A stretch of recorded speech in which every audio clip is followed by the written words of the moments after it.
Beneath the Planet of the Apes came out in 1970. This is the sequel to Planet of the Apes, which came out in, 1968. Now, this movie follows pretty much directly after the first one ends. Right, the main character rides off on the horse with this girl, and then he sees the Statue of Liberty. He's still on Earth. It's just absolutely wrecked this time around. So he keeps on exploring, and then we kind of split off from our main character, because he's like, God, listen, girl, I'll be right back. You're just going to have to stay here for a second. So he rides off on his horse, and then he's gone. But then we have this other main character that crash lands on the Earth too. Coincidentally, both ships happen to go on the Earth with actors that look strangely identical. Funny how that works. Anyhow, so he crash lands there and he sees the girl and he's like, "Hey, you're coming with me now." So then she's like, "But I need to find the main character of the first movie." So he's like, "Okay, fine." So then they kind of just go off together. And then they uncover this cult. There's this cult in this movie that worships a nuclear bomb. Now, okay. Something I should point out here is that this one is a lot goofier compared to the other ones. And I know, that makes no sense. The first one was such a stupid concept. Or, not stupid, but it's such a goofy concept that it's just kind of weird. So it's, kind of made for its time, you know? This movie takes that silliness and turns it up to 11.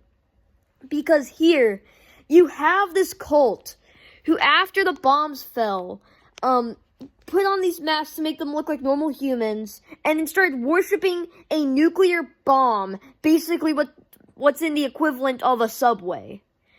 And they're just worshipping this freaking nuclear bomb, and it goes off at the end. So yeah, and this movie is extremely dated, I think. Okay, so here's my thing. The first one, when it came out, it was just about mainly just prejudice against other, groups.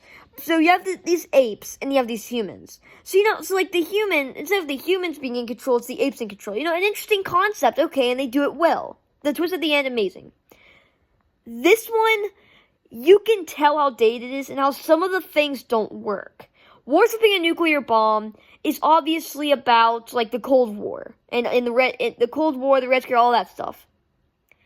But then, they throw in Vietnam War protest satire with the apes. Because the apes are like, we shouldn't go to war, it causes problems. And it literally looks like a Vietnam War protest. They have all these apes throwing up their hands against the government, no more war. But then they're like, stupid protesters. And then they just go to war and they find this bunker. And they try to sneak in. But then the humans are freaking stupid in this movie because of the nuclear fallout. Oh yeah, speaking of fallout, one of the lines, which is just now, is just amazing because we have the Fallout games and the Fallout TV show and everything. Praise the holy Fallout. Not gonna lie, one of the best lines in all of fiction. See, the best line or the worst line? Actually, no, the worst line goes to Madam Web. But anyways, so while they're in here, a lot of the action is actually pretty good.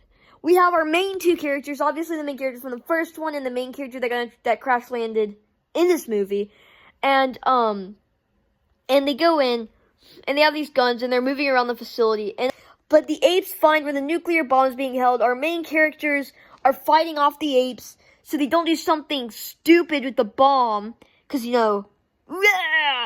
So then, all the humans are just basically firing at the apes.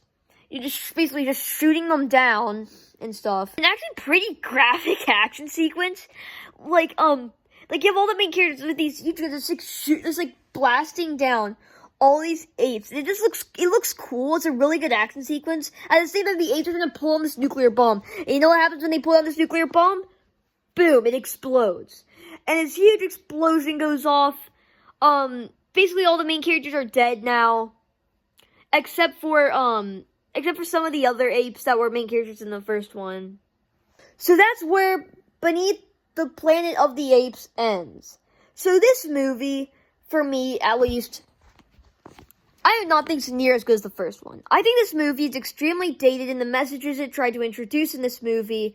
Like, for example, Vietnam War protests. This is an obvious satire for that, with the apes protesting against a war that could kill tons of people. And then you have, them worshipping nuclear bombs. Which is, honestly, I think, more dated to, like, to the Red Scare, and how nuclear war was widely feared because of the Cold War in those times, and in the time the movie came out. And those are good messages for when the movie came out, but now it's just dated. For me, it feels like an overly goofy Star Trek episode. And not in the same way the first one did. I think the first one was just a good sci-fi movie. Not super dated, but in some parts, a lot of it still holds up in the first movie. This movie, not so much, because it tried to reflect on some of the important issues of the time, and I don't think that worked totally. So for this one, do I think it's as good as the first one? Heck no. Do I think it's bad? No. How would I rate it? I'd rate it probably around 73 would be perfect. So yeah, guys, if you enjoyed this video or any of my other content, please consider subscribing. I'll see you in the next one. Goodbye.